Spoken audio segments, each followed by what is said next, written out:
You're filming. Okay. You're filming. All right. Good morning, everybody. Good morning. Good morning. How are we doing? Awesome. So today, Chris and Jen are here. I'm going to call them Chris and Jen because I can't pronounce her last name. Just call her Jen K. That's right. Chris Bell and Jen run our underwriting department. They are the two most senior people we have. And Chris is going to go through the ins and outs of underwriting and how we differ from the rest of the world, essentially. And what we hold as our values when it comes to underwriting a file and how we treat our clients through that process. Chris? All right. So, everybody raise your hand if you have had a loan officer come in and buy you food and give you a presentation on how great their company is. Raise your hand if you've had their underwriting department come in and buy you food and tell you how great their company is. We've had to meet Underwriter. Okay. Raise your hand if you've had two amazing underwriters from Main Street Home Loans come in and tell you how great they're. No. All right. So everybody in here. Perfect. All right. So my name is Chris Bell, and I am the underwriting manager of Main Street Home Loans. And just so that I gauge the experience in the room, everybody put your hand up. How many of you have been in the mortgage industry for 2 years or less? Put your hand down. I'm not in the mortgage industry. Mortgage industry, real estate. It's all, we're all family, all right? So real estate. 2 years or less, put your hand down. 5 years or less. But you keep your hand up the longer you've been in, okay? 10 years or less. 15 years or less. All right. So 15 years or less, real estate. Okay? 20 years or less. Me too. All right. I'm going on my 19th year in the mortgage industry. Okay? And the reason that I bring that up is if I were to ask you how many of you are a little bit scared shitless about what's happening in this market right now, I would tell you, or I would probably guess, that the shorter the time you've been in this industry, the more scared you probably are, right? And so one of the key things I'm going to talk to you about today is experience, okay? And the reason experience is important is because the longer you've been in this industry, you realize this isn't your first or second or third. This is my fourth rodeo when you have times that are a little bit scary. And so it's important that you align yourself with a lender that's been through the ups and downs, okay? So I have a very short presentation. We're just going to talk. The only thing, again, I'm not going to sell you on anything. I'm only going to tell you what Jen and I have created at Main Street because we've been around, we've been at other lenders. We've made a lot of great improvements, not only at Main Street, but at our parent company. We know what works, we know what doesn't work, and we've added all of the best things to Main Street. So it's not so much about Bob and Stacy, it's what's behind Bob and Stacy, right? So when you put a loan with them, what happens when they bring a loan into our department, into processing, into underwriting, into closing, okay? And a lot of you guys might not know what happens behind the scenes from a loan officer, but that's what we're here for today. The only thing I'm gonna ask is that in the next hour, 45 minutes, 30 minutes, whatever we spend together, just ask one question. I don't care what it's about, okay? It's not every day that you get underwriters in front of you, right? We're not going to sell you anything, but if you have a question about the process, if you have a question about the workflow, about underwriting, it doesn't matter. That's what we're here for today, okay? So, as I said, my name is Christopher Bell. I'm the Division Underwriting Manager. I'm an underwriting manager who actually used to be a loan officer. So, when I first got into the industry in the early 2000s, I started off as a loan officer, and I was good, not great, okay? And then the mortgage collapse happened, and my wife was like, "You're done. I can't take this 0, 0, 25 grand, 4 grand, 35 grand, 0, type of income." And so I moved over into operations.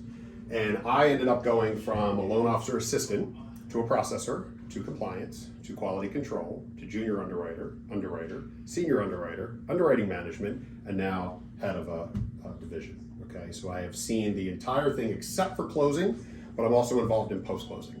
Okay, almost 20 years in various roles. My bread and butter, and Jen and I, we joke about this. I love technology. I love automation. I realize that my passion is process and operational efficiency. Giant nerd. okay, is massive joke, okay? Here is where I realize my passion is. My passion lies in figuring out a problem and making sure that we put something in place so that we never see it again, right? Okay, that's a giant nerdism, okay? There's not a lot of people who say that that's their passion, but in an operations role, how many of you, when you work with a lender and maybe a particular loan officer or a particular company, and the same issues keep happening, and you're like, why does this keep happening with your company, okay? My passion is saying, hey, let's make sure that never happens again, okay? Now, some people are crisis management, like we have a very good operations manager, his name is Vito Clerical. He is a firefighter, right? He likes to put out the fires when they happen, and he's very, very good at it.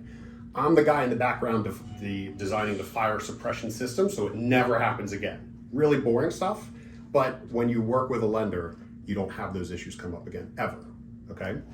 I support our team of highly experienced and proficient underwriters to make common sense credit decisions as quickly and as accurately as possible using technology and automation.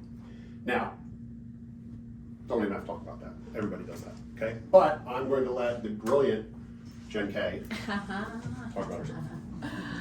Hi guys, I am the Main Street Division Underwriting Supervisor. Same as Chris, I come from a sales and recruiting background. I actually started as a processor. I am on my 17th year, 16 or 17, what is this year, 22? 16th year. So I actually started as a processor, but really didn't spend much time there and kind of immediately went into underwriting. I stayed in underwriting for 4 years, and then I was actually a recruiter and a sales recruiter for a couple of years, and then the recruiting manager, and then kind of went back to underwriting. Same deal as the mortgage crisis was coming and going. We're not hiring people, so I'm going to go back to my happy little operations job, and then I've stayed in that spot since. Really my specialty, unlike Chris who nerds out, is I actually dig into like our products and programs, and specifically the non-QM, the jumbo, the non-agency loans. You know, everyone offers the same agency loans, Fannie, Freddie, FHA, VA, USDA, all that stuff. Our specialty is really trying to provide those additional products to fill in the gaps, especially with rates, everything else, you know, that's happening right now. We have to get creative and find ways to have borrowers qualify for these homes that are still astronomically priced at these rates that are higher and higher. Much like you guys know, I'm sure, you know, over the course of 60 days, I think we had a zillion pre-quals, but because of where the rates went, nobody qualified, right? Like we lost probably, I mean, just like you guys, I'm sure so many fell out just because of that particular piece of it. The rates go up and now they just simply don't qualify.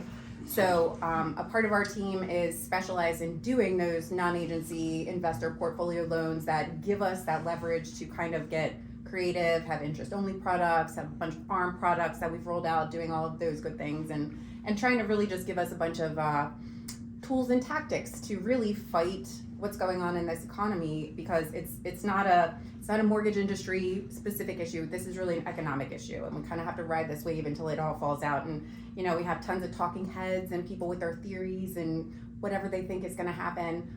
Until it actually happens, we just have to deal with the here and now, and that's kind of what our team tries to do best, and provide the tools and tactics for Stacy and Bob to be able to take your borrowers who are, you know, maybe in that gray area of qualifying, to be able to have a plethora of products to be able to say they don't fit here, but we have these other options to put them in, and try to make that all happen. And then also, you know, our biggest proficiency in our group is the fact that we do have leaders who are from a sales background, and the fact that, you know, we understand that the other side of this transaction is a human. It's a person, and you know, the home purchase is a huge deal in someone's life. I mean, you know, having been in the business for this long, having bought and sold 4 houses myself, I can tell you I've never had a smooth transition or transaction that just went without bumps. Even, you know, understanding boots on ground level of how it goes, it's a very emotional process. So in terms of our philosophy as an underwriting group, we really are borrower focused. You know, our customers start at Bob and Stacy from our perspective, and then it goes out from there, ripple effect. It goes to you guys, it goes to our borrowers, it goes to everyone else that we deal with. And our job is to streamline our business it's our it's our process, it's our product, we take ownership in it, and we want it to go as smoothly as possible. The last thing we want to do is call you guys and say something is up, or even call a borrower and say we have an issue. We will do everything possible on an internal basis to smooth out any issues whenever possible. And all of our frontline underwriters are the same. They path of least resistance. How do we make this work? Whereas a lot of other philosophies are, how can we kill this deal? Or why doesn't this work? Why can we not do this deal? It's just a change in mentality. It's a why can we versus why can't we? Right. Good. Jen is probably the most brilliant person in the mortgage industry I've ever met. And I'm going to say, my best hire in my entire life. Okay, so yes, she's sitting here, and He's stuck with me. I'm not yes. going anywhere. So, but one of the things that we do is we complement each other, because when I nerd out, she will dive into specific loans, right? And when she's in a specific loan, we can work on a whole bunch of different things together. So I know that you guys, are not here to learn about that, but what we do want to talk about is what I said in the beginning is our experience. Okay, so when you send a loan to Bob and Stacy, behind Bob and Stacy, Main Street, okay, we have a lot of longevity in challenging markets. As you saw, Jen and I are in this industry 18, 19 years. Our managers, our ownership of the company are 25 years plus for each of them, okay? Very few people in Main Street are freaking out right now because of this market. There is not a lot of panic, there's not a lot of pandemonium. It's how do we just get through with our referral partners? How do we make your transactions smooth? And let's be honest, what everybody is not going to say is, how do we keep you guys making money in these markets? Because that's what we're all here for, right? You guys are here to make money, okay? We want you to make money. We understand your reputation is your business. We understand from a sales perspective that referral partners are our business. And we understand that if your client is unhappy at any part of the process, who do you blame? You blame the lender. Who does Bob blame? He blames me, right? Okay, so the buck stops with us. Well, Stacy too, but the buck stops with us. Okay, right. So we understand that, okay, and we take that, and that's the reason we've been in this business for over 20 years, close to 20 years, over 15 years. Okay, is that's where our priority is. Our priority is, at the end of the day, making you make money and having the best reputation on the street in challenging markets. And how do we do that? Okay, so we have operational management, 15 years each, common sense decision making. This is a big one, because how many of you guys have dealt with Rocket, Quicken, some of these other big name lenders, and you now don't deal with them, right? Okay, you don't deal with them. Why? Because they will screw your name, they will screw your reputation, and they will turn around and give you some, let's be honest, BS reason as to why they won't do the loan, right? And we have curated and cultivated an underwriting team of common sense decisions. Now, what does common sense mean? Because many of you might not know this. So when we lend our money, right, we have to turn around and make sure that it meets agency guidelines: Fannie, Freddie, FHA, VA, rural housing, bond programs, things of that nature. Well, everybody in this room knows that it's not black or white. There's a lot of gray in this mortgage industry, right? So what happens when you have a big name lender that says, nope, this is not something we're going to do? Well, Main Street's going to take a look at it and say, does it make sense? Okay, does the borrower have compensating factors? Is this a risk that we're willing to take because the borrower, it's a good loan? Is the borrower more likely to make those payments going forward, in which case we will say yes to that loan and say, we're going to take a chance. That's a common sense decision. Versus, doesn't meet agency, doesn't fit the box, we're saying no, move on, we don't care about your reputation. Okay, that's a very big difference. We are recognized in our industry as leaders and top producers. Many of our loan officers are in the top 1%, top 2% in the country. Okay, and they've gotten that way because of the decisions and the company that we've built. Okay, and so we always say, align yourself with the professionals to get you across the finish line every time. But to add to that, as Jen had alluded to, we will take a lot of the stuff internally so that your name and your reputation is pristine. Okay, so we understand the value in that. This is where I get to nerd out, okay? Technology. All right, so the software that we use is called Encompass. Have any of you guys heard of it? Probably not. But Encompass is used by 60% of the mortgage lenders in the United States, okay? And so we are software experts on Encompass. Encompass is a platform that we use when your loan comes in, and it comes basically 20% built, and then you get to customize the rest of the 80. Now here's where all the other lenders make their mistakes. They hire entry-level positions who are technology guys, and they say, build me this, and they do it, and it works, but it doesn't work for the departments that need it, because the departments that need it don't give any input, okay? So about 12 years ago, went home. I worked for a different company at the time. I went home and I read the instruction manual on Encompass. This thick. Okay? Took me 4 months, nerded out, and I said, there are a lot of ways that we can improve this. And so at 3 or 4 companies ago, I said, I need you to give me the ability to make changes in the platform and just let me play. And the company took a chance, and they did. And that company tripled its volume. Okay? Not because of sales, but because of the internal processes that we made in the operations space. Okay? The next company I went to, bigger, better, it was probably a $4 billion company, did the exact same thing, and had a huge transition and took them from a 45-day workflow down to a 21-day workflow. Okay? Again, internal procedures. And then now I get to play in Main Street's version, and whenever we make changes, Jen, you know, it's a running joke that if I build something, all of the other divisions and the parent company says, hey, that's amazing, we're gonna take it. And we share, right? Begrudgingly sometimes. Begrudgingly, but we share with everybody. So behind the scenes, there's a lot of improvements, okay? Right now, my underwriting turn times are less than 24 hours, okay? That has been maintained probably for the last 14 months. Volume goes up, volume goes down, we're less than 24 hours. Do I advertise that to these guys? Absolutely not, okay?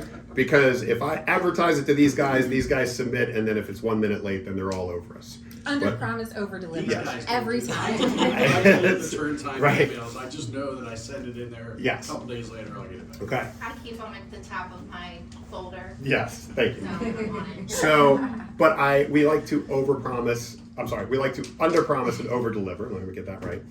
But when you talk about the life cycle of a loan, okay, what is the fastest that you have ever gotten a loan done with a lender, start to finish? Just give me a Haven't number. done any yet. 29 days. 17 days. 21.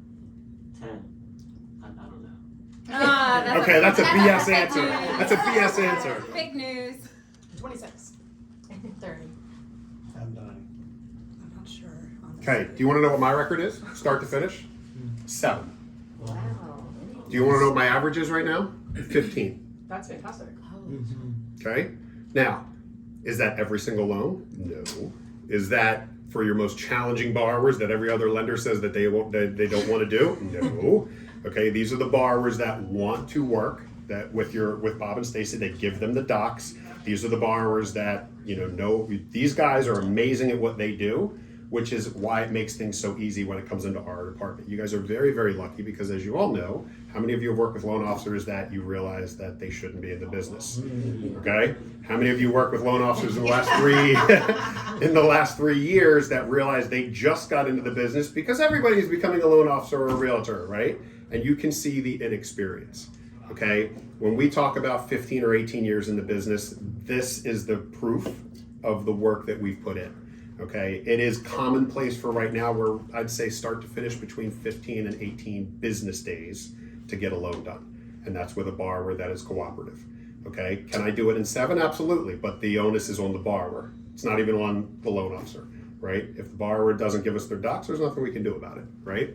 The only thing that holds me up right now, honestly, is title work. Title work takes forever. But guess what? I'm not a title company. I can't do anything about it, right?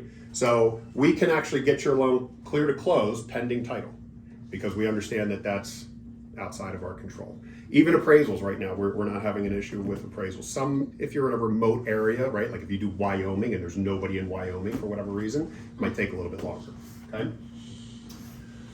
Surefire updates. You guys get updates. Everybody gets email updates, okay, as what happens with a loan. And Bob, I don't know if you want to talk anything about Surefire. We have a lot of automation built in about when your loan goes through the process and, the notifications that you have, with your teams and everything. I mean, did you want to say anything about Surefire? Just We use Salesforce. Salesforce, Surefire, right? But yeah, they're just designed so that when milestones happen, go to underwriting, come out of underwriting, appraisals are ordered, appraisals are returned, all that kind of stuff. They're just pushed out to you so you get them and you don't have to chase this around. Now where are we? Right. Okay. Best in class online portal. This is a big one. Clients, how many of you have ever done business with Aberdeen Credit Union, APG? Have you ever used their client portal? No. You know why? Sucks. Okay. And here's why. It's true. It's true. Okay. My neighbor had a car loan with them, and you realize he couldn't make his payment online because they send him a coupon book. And the woman, when he called to make his payment online to have it automatically done, she said, "We can't do that." Because That happened to me with there too. I just have to go there every single month and physically pay my to card make payment. the payment. Yep. In today, I have them again Why? and frequently. Like I have it auto pay through my bank, and they'll call me. They're like, "Well, we got it, but we put it in the checking account we opened for you, not the savings. Can we move it over?" I'm like, "It's your car payment. It's Correct. in the account. Correct. Take it." this is a credit. This is Take a it, I credit need you. union.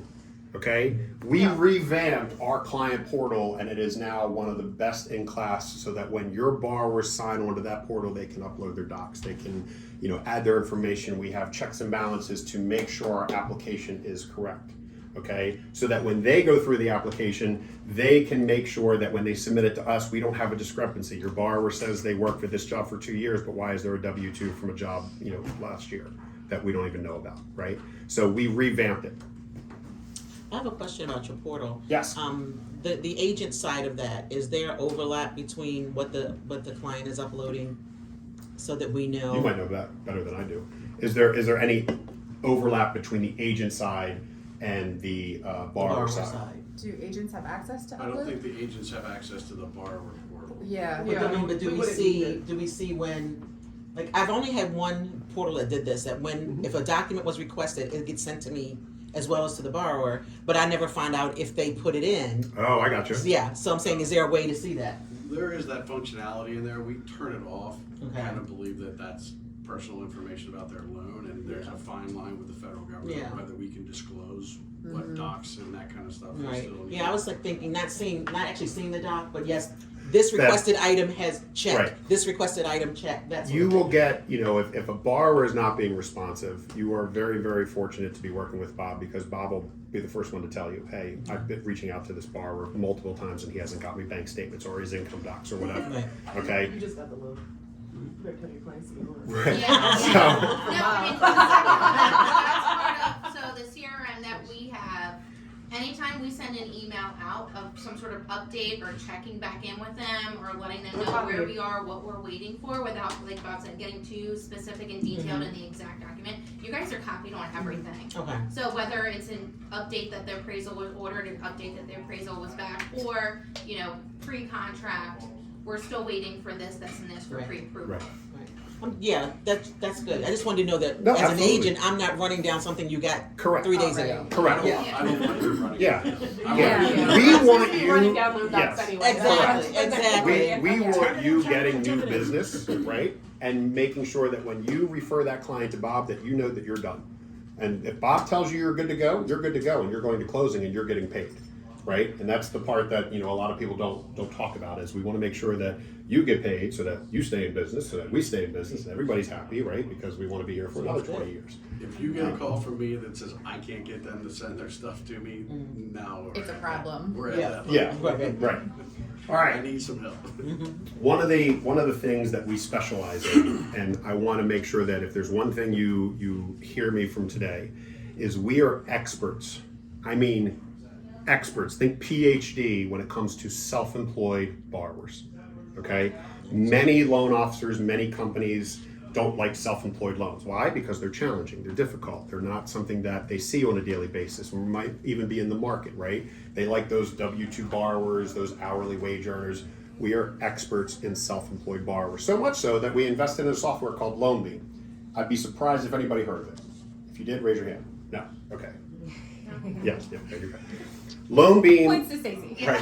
LoanBeam is a software where we take your borrower's 1040 returns, your K1 returns, your business returns, and we upload it all at once. And while they're working on your loan file, LoanBeam puts it all together in a really nice spreadsheet, spits out an income and says, hey, this is what we think the income should be for qualifying. And this, we're going to give you the most conservative income, and it's accepted by both Fannie Mae and Freddie Mac. We invested in that technology, and then we trained everybody on it, not just underwriters, because where does the point of origination start? With our loan officers. So we trained our processors, we trained our loan officers, we trained our loan officer assistants to say, hey, while they're sitting down with your client who has 7 businesses and, you know, pizzerias or, you know, whatever, construction, throw all of this stuff in, and we're going to give you accurate income that if we say you can close with that income and you're good to go, that you're good to go, and you're going to go to the closing table. Okay? So I have a question about that. Yes. So, you know, when you have your own business, Yes. you're not claiming as much as you really make because you have all the write-offs and stuff like that. So is that taken into consideration? Excellent question. And let me say 2 things. Number 1, we understand that there are certain things that you're going to say on your taxes for tax purposes, right? Right. Because you don't want to pay the government all of your money. In mortgage qualification, there are some variations where we can say, look, we get what you're laying down. We're going to give you some add backs for mortgage qualifications because like depreciation is just a paper write-off, right? So we can have, Paper write-offs is what from an agency standpoint, from a lending standpoint, is what we're permitted to add back in. Okay. The tangibles is what we cannot. So if it's a true expense, like a auto loan, Right. if it's a, you know, any true expenses that the business is paying out is typically not an allowable add back. It's really kind of trying to capture that the income that the business, like depreciation or depletion, right? If you have those paper write-offs that are not actual tangible dollars, that's what we're able to give credit back for. right. And we are experts. Schedule C, 1065s, 1120, 1120Fs, all of that stuff. That's where our bread and butter is. So when you have a borrower that says, I'm self-employed, I've got 5 businesses, can you help me? The answer is yes. Okay? And then you can say, look, I've been turned down by other lenders. You know, you send them to Bob. Bob's going to use this software. And if Bob says that you can move forward with the loan, then you can move forward. If Bob says you can't, then guess what? That one's not moving forward with anybody. Okay? Because we are probably more aggressive in getting your loans done than most other lenders. So if we tell you no and somebody else is saying yes, that's the borrower that you say, hey, call me in 30 days when your loan doesn't close and come back to me. Because that's how, honestly, we get a lot of business, and he'll pick up a lot of business because other people will promise the world not knowing that they can't, and then maybe we take a look at it or restructure the loan. Okay? We have Fannie Mae Day One Certainty and Freddie Mac's version called AIM, which is basically if your borrower's on the work number. Sometimes we can get by with a validation just from the work number. They tell us the income that they can use. We don't need, it's a limited doc where we don't need W-2s, we don't need pay stubs. We Do you just guys get, know what the work number is? Explain it. No. okay, work number. So when we do a verification of employment, okay, we call your borrower's place of employment, and most of the time we have to have them fill out a form by their HR. And the HR person writes down all the information, gives it back to us and stamps it and says, hey, we are certifying that, you know, this is their income for the last couple of years.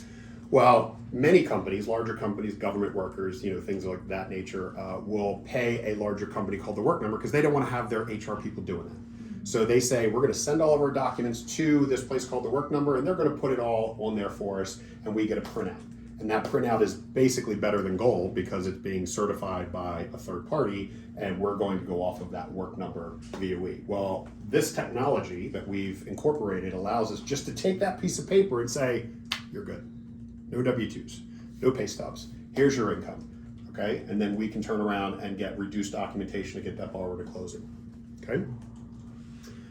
I'm not going to bore you with Maven compliance reports. All you need to know is that on our side, we have additional software that we've invested in to make sure that there are no, errors in the way that, we report fees or, we collect fees to limit, things of, having to cut origination costs or anything like that. Or disclosures. Timing of things, making sure that things are caught, so CDs and everything go out on time. Yes. We will never miss a closing for an incorrectly disclosed CD. Correct. And then from an underwriting standpoint, I want everybody in this room to think about something. So let's go back 30 years ago, and I'm an underwriter, and I'm looking at all this paper in front of me. I'm handwriting every single condition out, right? I need another pay stub. I need another W-2. What is this deposit? What is this liability on your bank statement? Then I give that back to the loan officer. The loan officer has to read that. Okay? Go back 15 years. That still happens, but now they're just typing it into the software. Okay? They're typing it into the software every single condition. And what we did is, as part of our revamp of our software, we automated a lot of that. So that when I get a loan, my underwriters hit one button, and that button tells my software to read this file. It says I have one borrower, it's a conventional loan, it's a purchase in the state of Maryland. This borrower is listed as divorced, has a child that's under the age of 18. I'm going to fire all of my Maryland conventional purchase, divorce decree, separation, all of that stuff, so the underwriter doesn't have to manually type that out. What does that do? It saves time. And it also ensures a more accurate underwrite. But the big thing that everybody misses is it means it's the same underwrite. So when you bring in a file and it goes to one of my underwriters, and then you bring in the exact same file and it goes to another underwriter, you're not getting two separate sets of conditions that are so wildly different that you're like, I didn't get asked for that. Why are you asking for that? You're going to get pretty much the same conditions. Obviously, borrowers are going to be individual, but you're going to get the same exact underwrite out of every single underwriter at Main Street. Doesn't matter who the underwriter is, okay? Great question so far. Our mentality. This is a big one. This is our bread and butter. How do we get the loan done? Many companies want to kill your loan because it's too much of a risk, okay? We don't have that mentality at Main Street. Our mentality is, how do we get your loan done? Okay, we realize that you need to make money. We want to stay in business. I am going to be here hopefully another 20 years. We are solution focused on every loan, okay? If a problem pops up, we are problem solvers. We don't add feel-good conditions. This is a big one. When you have a big bank, okay, a big bank's going to say, I don't know about that, but you know what? Get me this and I'm going to feel a little bit better about it. We don't have that, okay? We don't ask for that. We make sure that it is an agency guideline, okay? So we're not asking for feel-good. It's a team effort from our operations, and our goal is to close on time or earlier, because my goal for every one of my loan officers is for him to pick up the phone and call you and say, we're clear to close. Would you like to move up closing? That's huge. Yes, it is. That is absolutely huge in your markets, okay? And when that happens, do I get credit? No, I get a fancy little jacket, right? The Bob O'Connell team, right? Okay, but that is why I know that we are going to be around for another 20 years, because our mentality is making our loan officers call you and saying, can we close on time or earlier? If he does a really good job, he gets bourbon. There have been a couple of those loans. We protect our reputation as well as yours, okay? Again, we are very, very acutely aware of your reputation. Your name is your business. And the longer you are in this business, all it takes is one loan and you are done with a loan officer. I understand that, okay? So behind Bob and Stacy, every processor, every underwriter, every closer at Main Street knows that if we screw up, you could write all of Main Street off. So just know that we are very acutely aware, and we take that to heart. We are referral based, and we are purchase oriented. Closing in less than 30 days is normal, okay? Many of you said 25, 30, you're right around there. That's normal, okay? For us, our goal is 15 calendar days. Like it. And I can certainly tell you, in the last, 60 days, we have probably had more loan officers reaching out saying, we have stolen this loan from a X, Y, and Z lender. Their contract closing date is in 7 days. Can we do it? Yep, we're gonna pull this loan right to the top of the line. We're gonna get it, prioritize it, and we're gonna push it through and Correct. make sure that we're gonna get it done if it can be done. Correct. It's obviously we have to do our due diligence and make sure it's meeting all the Viable qualifying criteria, but we will absolutely prioritize those loans. So if you're in a bind, if you are not getting anywhere with a lender, we love the fact that we have the flexibility to be able to kind of push stuff through, unlike the big banks. Personally speaking, I've worked for the Wells Fargos, I've worked in the larger banks. I will never work in that arena ever again. It's just too much red tape. It is too much uncommon sense. You know, it's not, we're not following, you know, what the right thing to do is and what makes sense and what from a bigger picture is a viable loan. Where, you know, if it doesn't fit into this square box, we're not doing it. And I'm like, that's ridiculous. That's absolutely ridiculous. If you have compensating factors or anything else that we can say, this is a doable loan, this is a likely to perform, it's a good borrower, we're gonna do everything possible in our power to make that loan happen. Right. And again, we want to make sure that when we sell that loan, right, that we get paid on it as well and that loan performs. We don't want those borrowers defaulting, all right? So it has to be a good, viable loan. But everybody in here, right around that 25, 30-day mark, our goal is 15 business days, okay? We can get it done in less than that, and that's one of the advantages of being Main Street, is that when we steal a loan from somebody else and it's a viable loan, somebody's not claiming BS, we can make that happen to win referral business. I'm here telling everybody we close in 15 days. I know. Setting that bar real That's high. locked in. It's locked in. I'm sorry. 15 days. 15 days after It's the bar. right here, we're done, we're in. Right. 14, 10, it's fine. It's All right. fine. Products. Everybody in the mortgage industry right now has all of your basics. Fannie, Freddie, FHA, VA, USDA, right? We have Maryland Mortgage, VHDA, Delaware Housing. We have all of the bond programs. We are experts in those bond programs, okay? Construction renovation, we have fixed ARMs, we have buy downs, we have interest only options on non-agency specialty. We have agency direct lending criteria, which is what we just talked about. And then we have what's called second look options, where you have a borrower with somebody else, you're not getting movement, and you say, hey, Bob, can you take a look at this? And Bob says, absolutely, I can take a look at this. And we have the ability to bring that in, have an underwriter take a look at it, say, yeah, we can do that, or you know what, this isn't going to close, this is not an agency viable deal. Okay, so we have those options as well.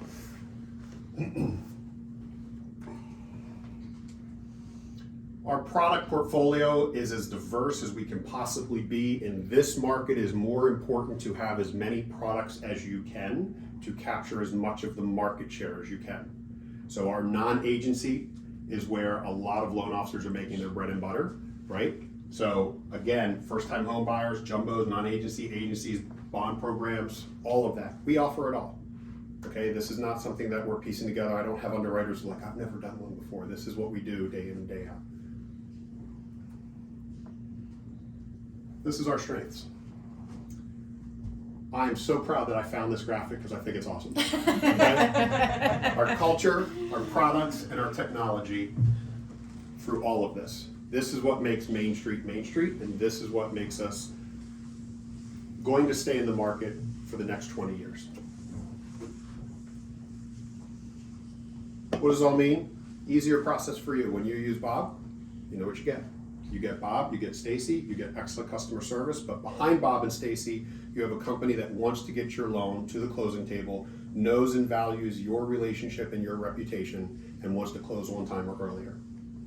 We have long-lasting relationships, clear, transparent, and constant communication, hopefully less stress for you all. As you can tell, I don't have any hair, so in my end, it's a lot of stress. Quick closings, professional, knowledgeable care, and expertise to close your loan on time or earlier. We have the team, the products, the tech, and the experience. And this is where we say, look, I'm not trying to sell you on anything. You guys know when you deal with other lenders what you get. I wanted to make sure that you know what's behind Bob and Stacy when you deal with Main Street, so that you understand that the whole company supports them, not just Bob and Stacy trying to win your business or bringing you Panera or giving you a nice jacket when you do well. Okay? So Maybe a bottle of wine. maybe a bottle of wine. That's it. That's all we know in Blanc. That's right. I know you underwriters. Questions. That's all I have for today. Questions. Everybody ask me one. Yes. What was the craziest loan you did before the housing market crash? Which one? I know. Which housing Yes. market crash? The OG one back in 08. 08. 08? Yeah, Craziest one I did as a loan officer. like where it just didn't make sense. You mean the Yeah. housekeeper or the Yeah. housekeeper buying Ninja a loan. house? Mina, he says. Yeah, well, you did a loan for a ninja. No. It was called a ninja loan. No income, no asset, no job. What? Yeah. It was a daycare worker who was buying a $600,000 home, and I didn't have to verify income, didn't have to verify assets, I didn't even have to verify their job. And they took a rate that was probably 0.5% higher than their normal 30-year fixed. We called it What? huh? No, it was a 30-year fixed. No wonder the market went down. You think? Right? I was gonna I say, didn't know it was that bad. Oh, yeah. Jesus. I'll You never watched that forget movie? Mm-hmm. doing a I just watched it. $1.7 million Watch it. purchase for a I rented it on housekeeper Yep. in California who was stated income, stated assets, stated as she was making $25,000 a month as a housekeeper, and you're like, but she's paying 13% interest. Right. Like that's where we were in those days. In those days. And those were every single one that defaulted. So I also did default. Like after that part, I went into default underwriting on the back end for like a bank for a little bit, and seeing all the fallout from that, it was all of those things. Did you The guys option know it was gonna happen? arms. Option arms, huh? Those Did you blew know it up. was gonna happen? Like, Everybody knew it was going to come to an end. No one knew it was going to fall as big as it did, unless you watched The Big Short, right? Like that movie. Yeah, that's what we were just, we were supposed So- to have a movie night for that last week, and everybody bailed. So we If you didn't didn't read the watch book, it. You should read the book, Yeah. right? was the book written by I have Michael a popcorn, my I don't know the answer to that, but I would tell you that that's a great movie. But when you The talk, book's better though. yeah, it was. But the book is better, and I will tell you that in a ninja loan, you literally left your application blank. Yep. The borrower just signed. I don't understand. So imagine Yeah. imagine You literally saying. just say what you make. And You, that's it. so that was a stated loan. A stated Okay. loan was, you tell us what you make. We won't question it. You tell us what you make. I make 30 grand a month. How We're did good. I did that? I had to Well, that's why I because I was a crashed. bartender Because when I there's- bought my first house. There's Right? factors on the other side just of told those them what I loans made. that make it, I short sailed that. made it seem. Yes, exactly, exactly. Right. Higher interest rate on this It's loan. better than foreclosure. Right. They've got high credit scores, like you had to have a 720 back then, which was high, now it's not really high. Yes. Right. But there was things in that file, but when you're talking about the loans like Chris is talking about, we had no job, No income, no assets. assets, all you got is a name and a credit score. Yep. You see Credit the score. heartbeat.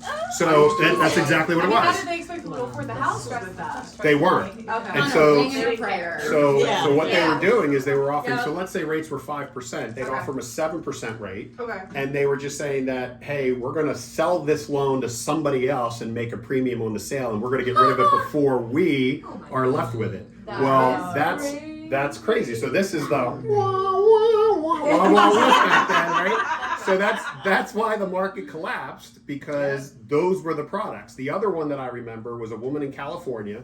It was a 2-year fixed rate mortgage, amortized over 40 years, interest only for the first 3 years. Oh my. Okay, and it was a $700,000 home. She had 2 bankruptcies, 1 foreclosure, and the company that did it was called Fremont Investment and Loan.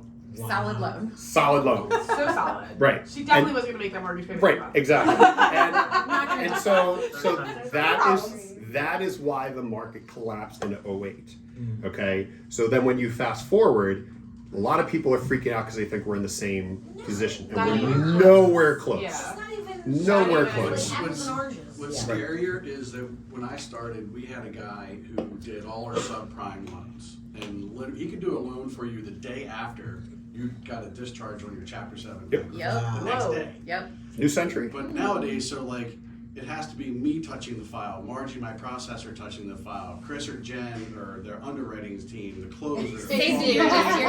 Let's talk about You're the just here to levels. look beautiful. It's all thanks. So, You're doing really, really good. so there are rules that say that a certain amount of people have to be involved in that loan. Well, For he fraud. was the loan officer, the processor, Ah. the underwriter, the closer, the Jesus. funder. Oh my He god. did everything for the loan. So this is all what spurred So really how do you- truly like So there's no revamping accountability. regulatory, like the Yeah. CFPB. He got to underwrite his own loan. Right. So You think they all went through? Right.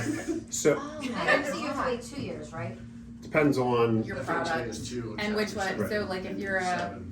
technically you can go FHA if you're a Chapter 13 while you're still in BK, Yeah. but if Really? you will underwrite, Mhm. yeah. If you're in a Chapter 13, okay, number one, the judge has to sign off on it. Yes. Right, so you could go if you got a chapter. Somebody's in Chapter 13, and you're like, "Hey, we can close in 30 days." That's not happening. No. The judge isn't even going to look Chris's at it. 15 days. No, Right, no, that was not in the 15 day. Okay, No. so but if you've been in a Chapter 13 and you've made 12 months of the payment to the court on Yep. time, Yep. you can apply to the court court's going to take 45 to 60 days. Yep. Look at it and say, hey, you have mitigating circumstances and we will allow you to do this refinance or purchase. You've never missed a payment. Right? You've never missed a payment They or look at a anything lot like of that. other things too, like if Correct. keeping the consistent payment, Right. you're gonna put yourself You in can't bad go from a financial $700 position. rent payment to a Yeah. $3,000 mortgage payment. Right? Anytime you have the involvement of a third party, we have no control over that Correct. piece, right? So even in the non-agency space, sometimes we're delegated with certain programs, sometimes they're non-delegated, meaning we have to get investor approval. Those ones always take a little bit Right. extra time, just because we have no control over that outside process. We will get it over as quickly as possible, do everything to expedite on our end, but those are the situations that definitely fall Well, outside of the typical. For every one of you in here, it's a very different call if you have a call with a loan officer that says, I have to move closing because we're not CTC, right? That's a pretty crappy call. And you're going to be pretty pissed off at that loan officer. But if you call Bob and Bob says, we're done, we're waiting on Maryland Mortgage Program, okay? To me, there's no reason to be mad at Bob because the lender's done everything. They're CTC. You're Exactly. waiting on a third party. Right. Then you can go back to your clients and say, hey, look, you chose the DPA program, right? You chose to get this money. We're waiting for their approval. Your lender's done. Right. You know, we're done. We're just waiting for that. That's a much easier conversation to have with your borrowers or, you know, the agents on the other side and say, look, we're done. We're just waiting for, you know, the program through the bond agency. Sebastian and Ashley, do you know what DPA and MMP are? Yes, Maryland Mortgage Program and Down Payment Assistance. Correct. Girl. So the way that works, Bob's gonna get your Sebastian, jacket. is when you. What Like, was your department actually? What do you My want? dog just ate my other jacket, so. Rates come So back down. basically, Extra. Right, you have, it's basically, it's almost like they're getting two loans. Dual So Bob process. has to approve his loan, and Yeah, then they have their own the approval MMP process, takes longer, he has no control over that. Right. Correct. Yeah. So, look, to that degree of what Chris was talking about, specifically MMP, we run an MMP loan all the way through underwriting, and then it is signed off on. Jen used to do them. Who's doing them now? Somebody over there. We got specific- Kathy, Janice. So we have specific Danielle. underwriters who do MMP loans, and they have to approve the loan, and then it goes to the Maryland Mortgage Program for them to do their compliance review. The reason we do that is because we wanted to come back from the Maryland Mortgage Program. They usually take 2 or 3 days. We want to come back from them and be like, you're good. They love us. We're their platinum lender because they don't have to keep going back and forth and back and forth. If you got back and forth with MMP down there, You are on their shit list. you are done. Yeah. It'll take you weeks to get that thing closed because It's a you stage. send it back. and Bingo. it takes 2 And once days you to piss them review off, it. it's over. First it's 3 days to review your condition or your loan. Then they send it back to you. You got 2 days when you send it back from them to re-review the conditions, and it's just back and forth and back Yeah. and forth. So Bob mentioned something that I want everybody in this room to remember with Maryland Mortgage Program specifically.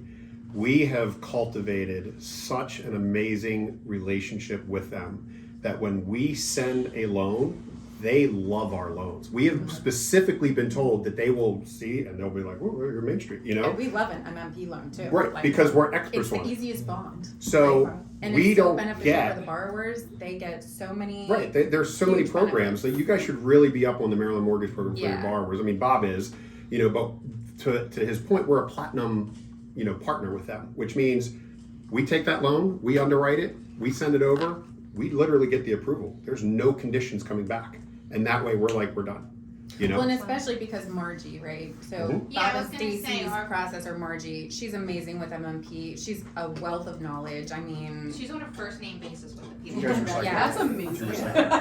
Yeah, No, like we she don't just get picks it. up the I phone think and it's calls still them. yeah, killed they're And actually says, hey, I'm sending it, can you guys pick it up? we're actually having a meeting with MMP on next Monday. Right. No, next Tuesday. Tuesday.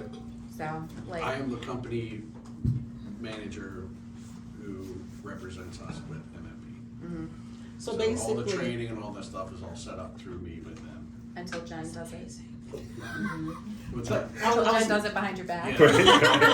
No, you can do whatever you want behind it. That's work I have to do the back.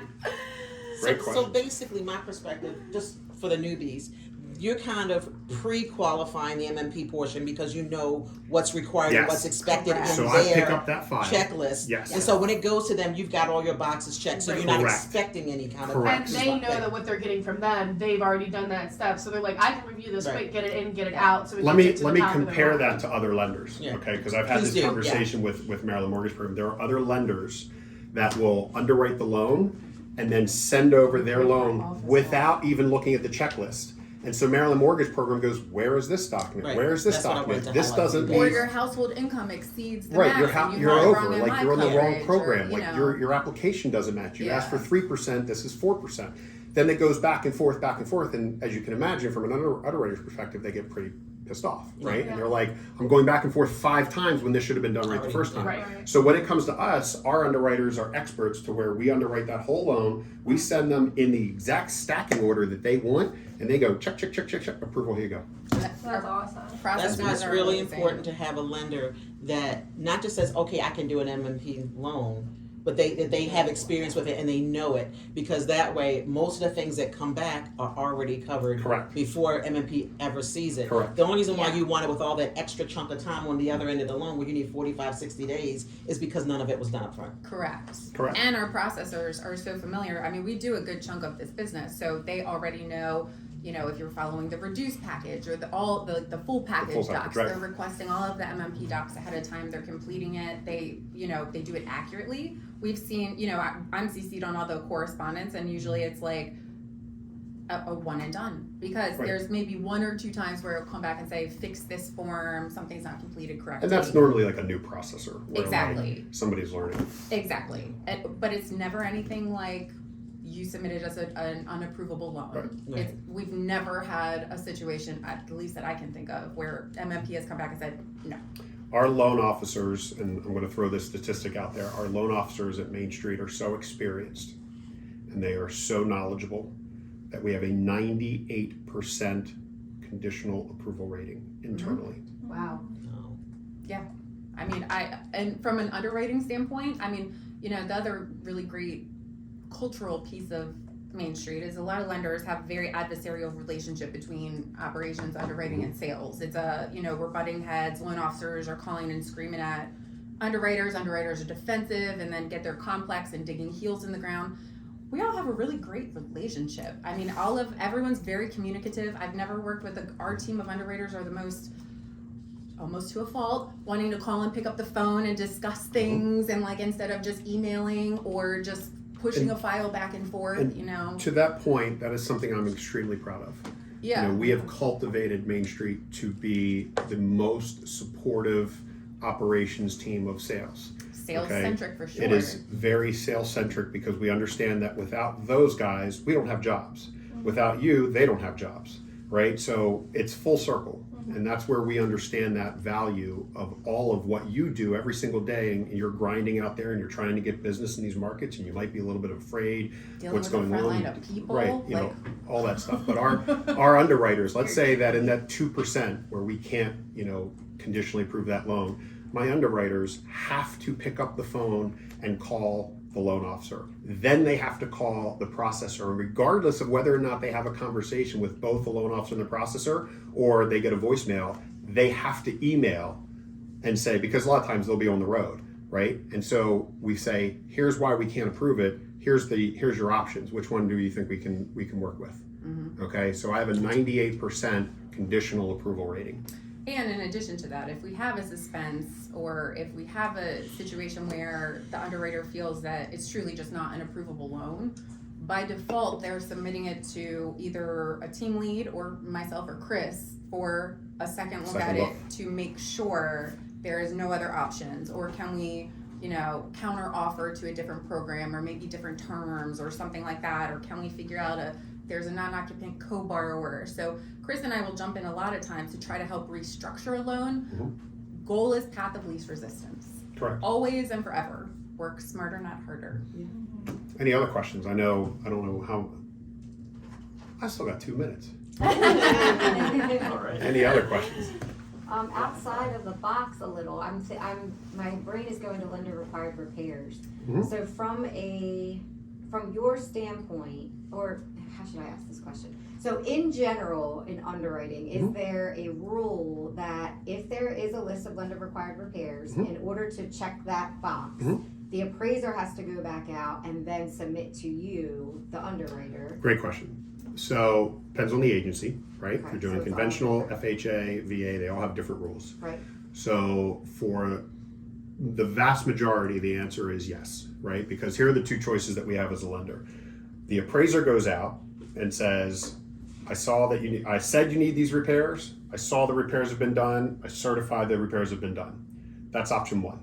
Option two, and tell me how much I want to do this, is I got a cell phone picture from my agent and I think it looks good and I'm going to take full responsibility for this loan in saying that all health and safety standards have been met and we're good to go. Quick and loads. All right, I've had lots of it, but they'll take that, like, Yeah. especially Maybe if it's a they very take pictures of the simple, house. Minor, yes, That was yes. their So appraisal. here, there. But do I there's- want to do that on cracks in the foundation? No, Right, exactly. exactly. It really is dependent on what the repair Yes. is, of course. Exactly. Right. It If it's a depends on broken what window, it is. Right. Array. If I know there's- so technically technically- they needed scraping and painting when it Yes. was like you can very obviously see that was scraped and painted. correct. If But it's a they crack need- in the window and you Right. send me a new window, Right. You I'm got it in the good. window, right. Yeah. I'm good. I mean, Right? I've had. But how do you know it's not scraped and painted the neighbor's house? Right. Yeah. So, I mean, I'll but do a that's video that's about what it. happens on the lender side. It also is- depends on how the Other than the appraiser dark comes place. in. Right. You know, Like- if an appraiser completes it, the report as is, but maybe lists repairs, then we How can they do a word lender it. cert, Yeah. and then we Okay. can have Bob go Correct. out and take a picture. Correct. If the appraiser does it subject to repairs, he's basically saying that report is not complete until he goes Okay. back out Right. and verifies That those makes sense. repairs. Correct. Yes. You know, I had a loan officer, not at Main Street, but at a previous company. The appraiser said that the tank in the basement was leaking. There appears to be black mold. Oof. And they literally took a picture, and there was a bleach can, and they were like, "It's remedied, we're Yes, good." good. And I'm like, you know. So, but to your point, there's such a wide spectrum, Right. right? So it depends on the agency. To Jen's point, it depends on what the appraiser is asking for and how they worded it, and then it also depends on the severity of it, right? So if it's just a window, then I have no problem with that, right? Again, common sense decisions. But when we're talking about big ticket items, right? Like I don't want to be saying that, because if that loan goes bad or the borrowers come back and say, I'm sick from black mold, and I'm like, well, I have a picture here from the realtor, that says you're good. Like, Well, that's not going to also, happen, right? you know, Look, there's bleach. Right. They took a picture of Clorox. I thought we were good. So, But there are also situations where, again, depending on the program type, conventional world, we have a lot more wiggle room and leverage. So we can make exceptions to, let's say, we have to close this loan in order to keep your rate lock or whatever the situation is. We can get the additional documentation in post-closing. So we will still agree to close that loan subject to everyone and Bob promising his firstborn child that this will happen, and we will actually get the doc to make it whole at time of delivery to the agency. and we've done that. We understand. Look, there's Things happen. things happen, right? We're not the lender. We're going to make sure that we're covered, right? So that we don't lose on the back end. But we want to make sure that you guys protect your reputation, he protects his reputation with you, and that we're still in business. Yes. Okay? That's very different from other lenders saying, we're not going to do this loan because we don't want any of that and we don't care about the rest of it. And that's the fundamental difference. Great questions. Any others? Yes, no? We used to have a guy who did like odd things, like odd repairs and that kind of stuff back in the day. And I won't tell you his name, but you call him up. You're like, hey, can you Jack write me a Walter. cert that says that the paint was scraped and painted and repainted, and disposed of, and like I need it like right now. Will you send me a cert and I'll go do it later? You'd be like, I can't do that. And then 5 minutes later, you got it in a Word document that you could edit. Like, but he would put up this front of the film like he couldn't do it. Then 5 minutes later, it was in your inbox. I'm like, thanks, Tom. He technically wasn't doing it. It was you. That was Yeah. It's a Word doc. You can Like, I think I'm gonna have to PDF this before I send it to just send me. Underwriter. I know you're going there tomorrow. Just send me the invoice today. It's Right. fine. Right. Make sure it's dated correctly. Well, I want to thank each and every one of you Yes. for having Jen and I out today. I hope I didn't bore you. I want to make No, sure this that you was guys wonderful. know. Thank you guys so much. We are very proud to offer this. We do this for realtor groups. We do this for first-time home buyers. We do this for borrowers and your referral partners for self-employed. So if you guys want, Jen and I come out, we're a roadshow, we're tickets on sale, and we are more than happy to do this to help you grow your business going forward. So hopefully I will. Yes. I got one more question. No, you're making up for some other people. You're good to go. Go. Take a picture. Huh? Group picture. Yeah, absolutely. I'm down. All We'll right. take group picture. We'll set up the camera right here. Yeah. Bob has this little tripod. We could use his Yeah. phone. He does. So hopefully I will see Go ahead and a lot more loans coming through with you guys. But if you guys Cabinet handles. listen, if you guys have questions or if anything, feel free. We will come back out. We can do this once a quarter, once every 6 months, once a year. Whatever as the market changes. Yeah. I love economics. Again, giant nerd. That was my background in college. So all of the stuff Bob and I talk about the markets. We talk about rates. If you guys just want to sit down and just have an informal lunch or happy hour, or just whatever, we're there. Okay. All right. Okay, awesome. Chris is the reason why I'm in Main Street. I love Chris, so he You hear that?